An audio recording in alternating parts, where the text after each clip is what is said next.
बिस्मिल्लाहिर्रहमानिर्रहीम। अस्सलाम वालेकुम नाज़रीन, मैं अहमद फ़वाद हूँ और आप मेरा यूट्यूब चैनल देख रहे हैं। नाज़रीन, आज की व्लॉग में दो बड़ी इंपॉर्टेंट ख़बरें आपके साथ मैंने शेयर करनी है। एक तो ये जी कि सुप्रीम कोर्ट ऑफ पाकिस्तान के चीफ जस्टिस काजी फ़ाइज़ ईसा साहब जो हैं,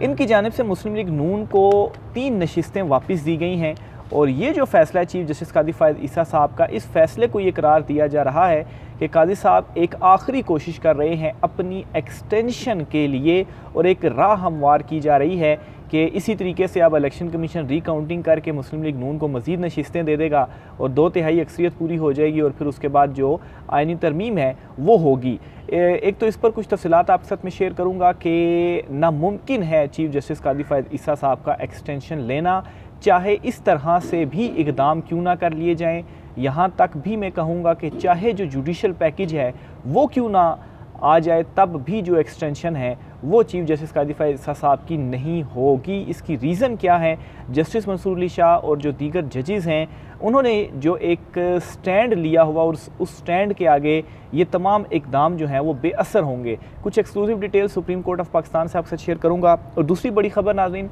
जनरल फैज़ हमीद जो हैं, लेफ्टिनेंट जनरल रिटायर्ड फैज़ हमीद, इनकी गिरफ़्तारी हुई है। इनकी गिरफ़्तारी की रीज़न क्या असल में बनी है और इनके ताने बाने किस तरह से पाकिस्तान तहरीक इंसाफ के साथ भी जोड़ने के हवाले से गुफ्तगू की जा रही है। और यहाँ तक कहा जा रहा है कि इनकी गिरफ़्तारी एक पैगाम है पाकिस्तान तहरीक इंसाफ के लिए और शायद इमरान खान साहब को मिलिट्री कोर्ट्स के हवाले करने के लिए भी एक जो राह है वो हमवार की जा रही है। तो इस पर भी कुछ तफसीलात आपके साथ में शेयर करूँगा। और जनरल फैज़ हमीद की गिरफ़्तारी के बाद जनरल बाजवा की गिरफ़्तारी के हवाले से क्या कहा जा रहा है, इस पर भी एक्सक्लूसिव डिटेल्स हैं, वो भी आपके साथ में शेयर करूँगा। सबसे पहले तो नाज़रीन, चीफ जस्टिस काजी फ़ाइज़ ईसा साहब की जो एक्सटेंशन का मामला है वो आपके साथ में शेयर करता हूँ। एक चीज़ नाज़रीन आप ये समझ लीजिए कि चीफ जस्टिस काजी फ़ाइज़ ईसा साहब की जो एक्सटेंशन है वो नामुमकिन है। रीज़न इसकी क्या है कि अदालत के अंदर से या जुडिशरी के अंदर से इसके ऊपर इतनी सख्त रेजिस्टेंस है कि माजी में एक मिसाल भी आपको मैं देता चलूँ कि परवेज़ मुशर्रफ साहब जब वो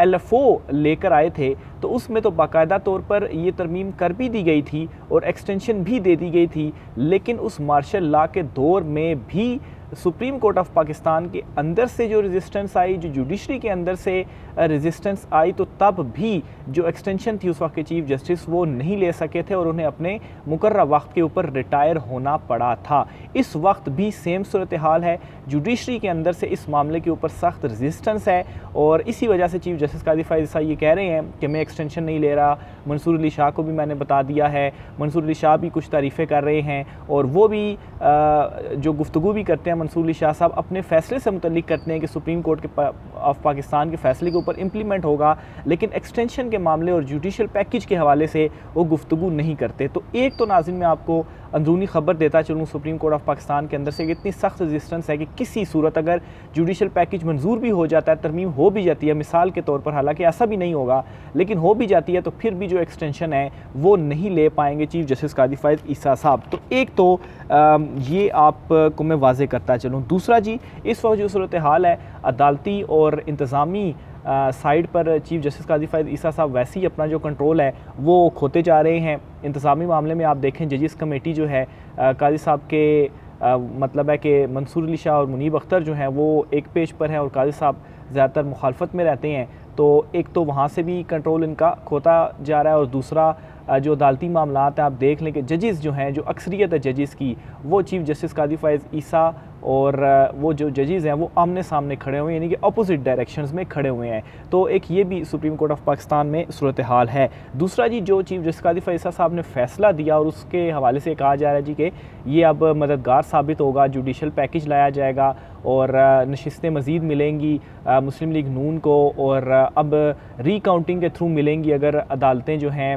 वो मखसूस नशिस्तें अगर फ़ैसला रिवर्स नहीं हो रहा। अच्छा, इसमें जी पहले बताता चलूँ कि बात क्या हो रही है। कहा यह जा रहा है जी कि 3 नशिस्तें काजी फ़ाइज़ ईसा साहब ने नून लीग को वापस कर दी और वो रिकाउंटिंग का मामला था और इसमें ये तीनों नशिस्तें PTI के आज़ाद उम्मीदवार जीते थे, रिकाउंटिंग में नून लीग को ये जितवा दी गई और काजी साहब ने इलेक्शन कमीशन का जो फ़ैसला था इसे बरकरार रखा और यूँ मुस्लिम लीग नून की 3 नशिस्तें बढ़ गई हैं। तो 16-17 नशिस्तें और चाहिए हुकूमत को और फिर उसके बाद इनको मखसूस नशिस्तें उस तनासुब से मिलेंगी तो 2/3 जो अक्सरियत है वो इनकी बन जाएगी। तो इस तरीके से जुडिशल पैकेज ले आ सकते हैं क्योंकि supreme court of Pakistan Pakistan ने जो फ़ैसला दिया है उसमें जो रीकाउंटिंग की गई थी इलेक्शन कमीशन की जानिब से, इलेक्शन कमीशन उस वक्त गज़ट नोटिफिकेशन भी जारी कर चुका था और नताइज हतमी अनाउंस कर चुका था। तो उस स्टेज के ऊपर इलेक्शन कमीशन ऑफ पाकिस्तान के पास इख्तियार नहीं था कि वो रीकाउंटिंग करता और ये नताइज देता, बल्कि इलेक्शन ट्रिब्यूनल के पास जो मामला था उस सूरत हाल में जाना था, इलेक्शन कमीशन का इख्तियार नहीं था। यानी कि इस फैसले के बाद एक इख्तियार इलेक्शन कमीशन के पास ये फिर आप समझे आ गया कि वो अब रीकाउंटिंग करवा देगा और रीकाउंटिंग के बाद नशिस्तें जो है मुस्लिम लीग नून को मिलना शुरू हो जाएंगी। और ये बात इसलिए भी पॉसिबल लग रही है क्योंकि जिस तरीके से इलेक्शंस हुए हैं, जिस तरीके से खुली उसमें मुबैना धांधली हुई है, तो ये काम करना जो है वो और ओपनली करना, तो इसमें भी हैरत नहीं होगी ज़्यादातर लोगों को। लेकिन खैर जी, ये एक इस हवाले से बात तो की जा रही है कि अब इस तरीके से होगा, लेकिन ये चीज़ भी पॉसिबल नहीं है। क्यों जी? Let's say election commission of Pakistan इस तरह कर भी देता है तो उसके बाद जो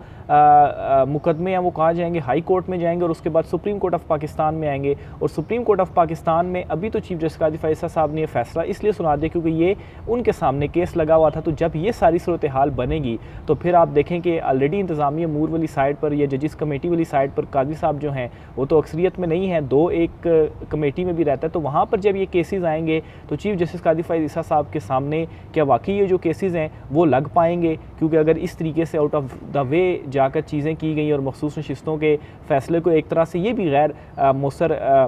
करने का भी तरीका है, तो क्या जस्टिस मंसूर अली शाह साहब या दीगर जजेस इस तरीके से करने देंगे? तो इसका जवाब भी ना है। तो ये दोनों जो चीज़ें हैं, एक तो ये जो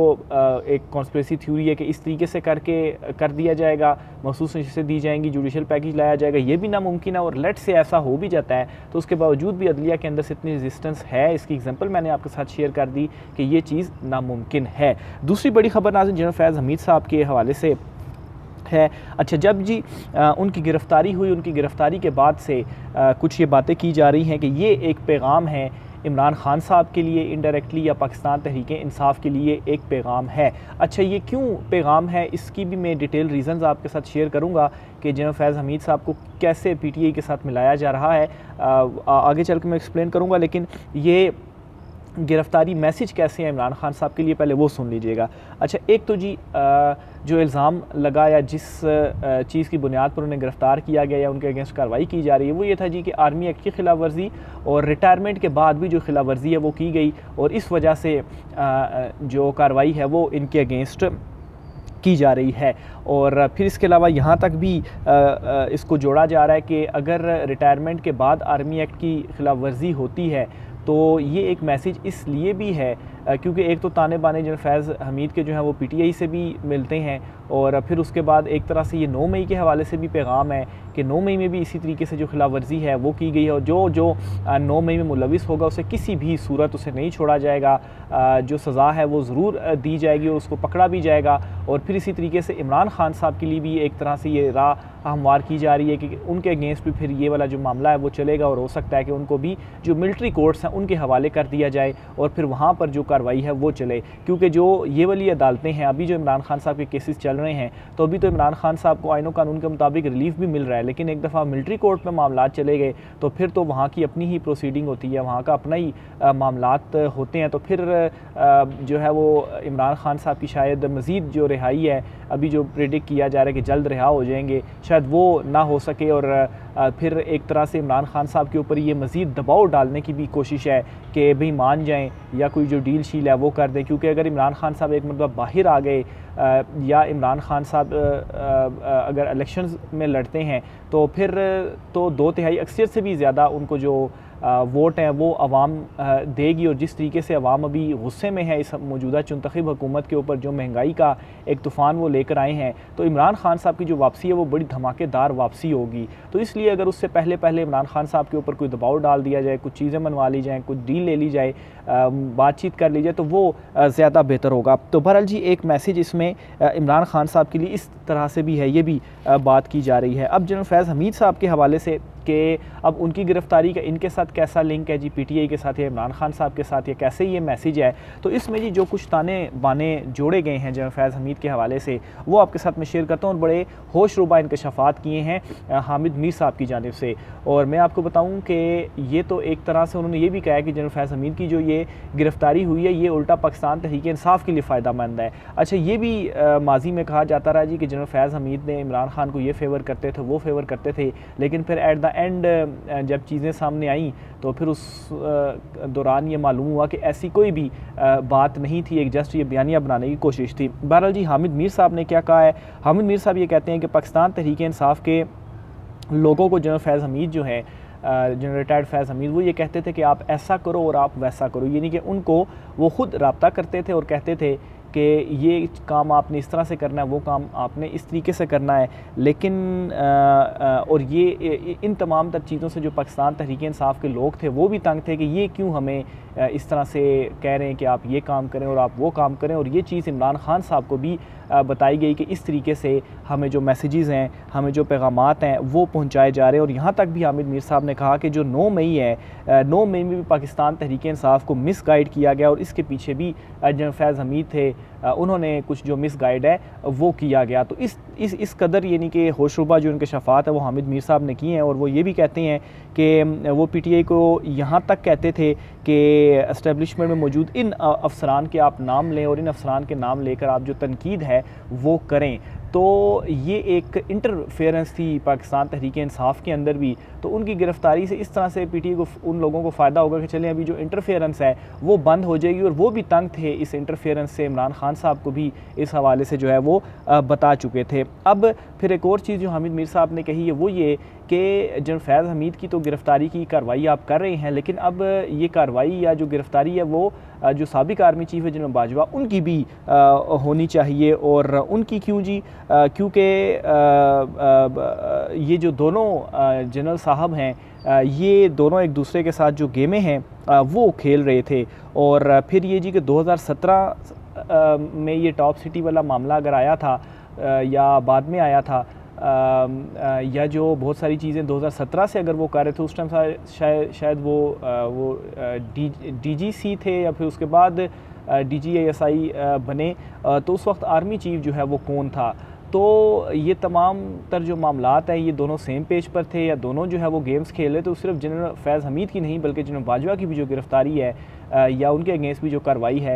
ये भी हामिद मीर साहब की जानिब से एक इंटरव्यू के दौरान उनकी जानिब से एक आ गया कि उनके अगेंस्ट भी फिर इस तरीके से होना चाहिए। और यहाँ तक भी इंकशाफ किया जा रहा है कि अभी भी जो गिरफ़्तारी हुई है ये जनरल फैज़ हमीद साहब की अकेले की नहीं हुई, बल्कि 2-3 लोग और भी हैं जिनकी जो गिरफ़्तारियाँ हैं वो हुई हैं। लेकिन जो ISPR की जानिब से प्रेस रिलीज़ सामने आई है, इस प्रेस रिलीज़ के मुताबिक तो सिर्फ़ और सिर्फ उसमें जनरल फैज़ हमीद का जो नाम है वही मौजूद है कि उनकी जो गिरफ़्तारी है वो हुई है। तो बहरहाल जी, ये कुछ आज के हवाले से जो मामलात थे वो चल रहे थे। देखें अभी आगे चूँकि जो कार्रवाई या कोर्ट मार्शल के हवाले से जो कार्रवाई है वो तो एक प्योरली एक इंटरनल मामला है और वहाँ की जो प्रोसीडिंग है उस तरीके से मीडिया में भी इन्फॉर्म जो है वो नहीं किया जाता, या इसी तरह से ISPR की प्रेस रिलीज़ आ जाती है और उसी के थ्रू ही जो है वो चीज़ें बताई जाती हैं, या उनके ऊपर मज़ीद क्या क्या इल्ज़ामात थे इस हवाले से भी कोई जो डिटेल्स हैं वो मुकम्मल सामने नहीं आई। तो बहरहाल गिरफ़्तार तो वो हो चुके हैं, उनके अगेंस्ट तो कार्रवाई अभी आगे कुछ दिनों के अंदर मज़ीद जो मंजरनामा है वो क्लियर हो जाएगा। अगर तो इमरान खान साहब की भी इसी तरीके से मिलिट्री कोर्ट्स के हवाले करते हैं, कोई दबाव डाला जाता है, तो फिर तो वाज़े जो सारे इशारे मिल रहे हैं या अभी जो गुफ्तगू की जा रही है, फिर इसको भी सच तस्वुर किया जाएगा कि वाकई फिर इसी तरीके से चीज़ थी। लेकिन दूसरी तरफ जो सबसे इंपॉर्टेंट मामला है वो चीफ़ जस्टिस काजी फ़ाइज़ ईसा साहब की एक्सटेंशन वाला मामला था। तो इस वक्त जो जुडिशरी जिस तरह से मज़म्मत शो कर रही है, तो एक चीज़ तो क्लियर है कि जो एक्सटेंशन है वो तो काजी साहब को नहीं मिलने वाली। आखिर में जी इस्लामाबाद हाई कोर्ट में जो अज़हर मशवानी साहब हैं, PTI के जो सोशल मीडिया के जो है वो मैनेज जो करते हैं, उनके जो 2 भाई मुबैना तौर पर अगवा हुए थे, उनकी बाजियाबी के हवाले से supreme court Islamabad high court के जस्टिस मियां गुल हसन औरंगज़ेब साहब ने समाअत की है। 13 अगस्त यानी कि आज का टाइम दिया गया था जी कि आज जो है उनको बाजियाब किया जाए, लेकिन रिपोर्ट्स दी गई और कहा गया जी कि उनका कोई पता नहीं है वो कहाँ पर है और बाजियाब नहीं हुए। तो अदालत की जानिब से जस्टिस मियां गुल हसन औरंगज़ेब साहब की जानिब से बरहमी का इजहार किया गया और 15 अगस्त तक का टाइम दिया, यानी कि 2 दिन मज़ीद टाइम दिया कि बाज़ियाब कराया जाए और साथ ही साथ तौहीन अदालत की कार्रवाई का भी जो अंदिया है वो दिया गया है। तो देखिए अब 15 अगस्त को क्या होता है। या इस्लामाबाद हाई कोर्ट इस उम्मीद के साथ, अज़हर मशवानी साहब ने भी ये दरख्वास्त दायर की थी उनके वालिद साहब ने या उनके फैमिली मेम्बर की जानिब से कि लाहौर हाई कोर्ट से तो रिलीफ नहीं मिल रहा था, लेकिन इस्लामाबाद हाई कोर्ट से बहुत सारे जो इस तरह से मुबैना तौर पर अगवा थे उनको जो है वो बाज़ियाब हुए हैं। तो हो सकता है इनके भी भाई जो हैं वो बाज़ियाब हो जाएँ। बहरहाल 15 अगस्त तक मुलतवी की गई है और अगर 15 अगस्त कोई बाज़ियाबी नहीं होती तो फिर तौहीन अदालत की कार्रवाई होगी। राय का इज़हार कीजिएगा। आज की व्लॉग से इतना ही, इजाज़त दीजिए। अल्लाह हाफ़िज़।